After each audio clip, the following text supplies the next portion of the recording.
بسم اللہ الرحمن الرحیم۔ انسان کی حقیقت سیریز 1، اعلان خلافت کا بیان۔ اس سیریز کی بنیاد ہم اس آیت پر رکھتے ہیں جہاں انسان کی کہانی کا پہلا باب آسمانوں میں کھولا جا رہا ہے۔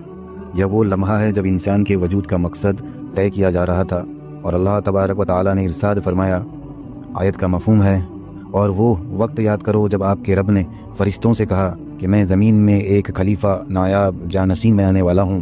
انہوں نے یعنی کہ فرشتوں نے عرض کیا، کیا تو زمین میں اسے خلیفہ بنائے گا جو اس میں فساد کرے گا اور خون بہائے گا، جبکہ ہم تیری حمد کے ساتھ تسبیح اور تیری پاکی بیان کرتے ہیں۔ اللہ نے فرمایا، بے شک میں وہ جانتا ہوں جو تم نہیں جانتے۔ سورہ البقرہ آیت نمبر 30۔ تصور کیجئے، یہ کوئی عام محفل نہیں ہے، یہ اللہ تعالیٰ کا دربار ہے۔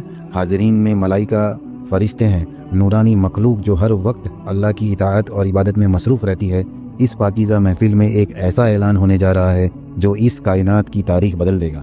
آئیے اس آیت کے ہر حصے کو گہرائی سے سمجھتے ہیں۔ گفتگو کا آغاز۔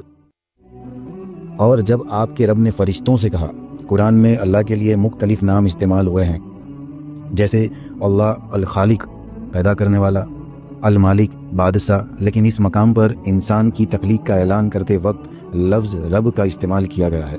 اس کی وجہ بہت گہری ہے۔ لفظ رب کا مفہوم سمجھتے ہیں۔ لفظ رب کا مطلب صرف مالک یا لارڈ یا خدا نہیں ہے، اس کے اندر تربیت، پرورش، نگہداشت یعنی کہ کیئرنگ اور ضروریات پوری کرنے کا مفہوم شامل ہے۔ ایک رب وہ ہوتا ہے جو کسی چیز کو اس کے ابتدائی نقطے سے لے کر اس کے تکمیلی انجام تک پہنچاتا ہے۔ گویا اللہ یہ فرما رہا ہے کہ میں اس مخلوق یعنی انسان کو صرف پیدا کر کے چھوڑ نہیں دوں گا، بلکہ میں اس کا رب ہوں۔ میں اس کی تربیت کروں گا، اس کی پرورش کروں گا، اسے ہدایت دوں گا، نبی اور کتابیں بھیج کر، اور اس کی ہر ضرورت پوری کروں گا۔ محفل ملکوت میں اعلان۔ اللہ تعالیٰ کو انسان بنانے کے لیے کسی سے مشورے یا اجازت کی ضرورت نہیں تھی۔ وہ العلیم یعنی سب کچھ جاننے والا ہے، اور فعال لما یرید جو چاہتا ہے کر گزرتا ہے۔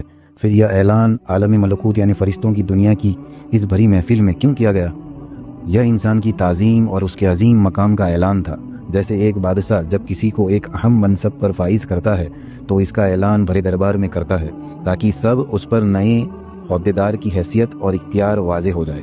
اللہ نے فرشتوں کے سامنے انسان کی خلافت کا اعلان کر کے کائنات میں انسان کی مرکزی حیثیت کو قائم کر دیا، اور پھر وہ عظیم اعلان، میں زمین میں ایک خلیفہ بنانے والا ہوں، یہ اس آیت کا مرکزی نقطہ ہے۔ انشاءاللہ تعالی اگلی پوسٹ میں اس کے اوپر خلاصہ پیش کریں گے۔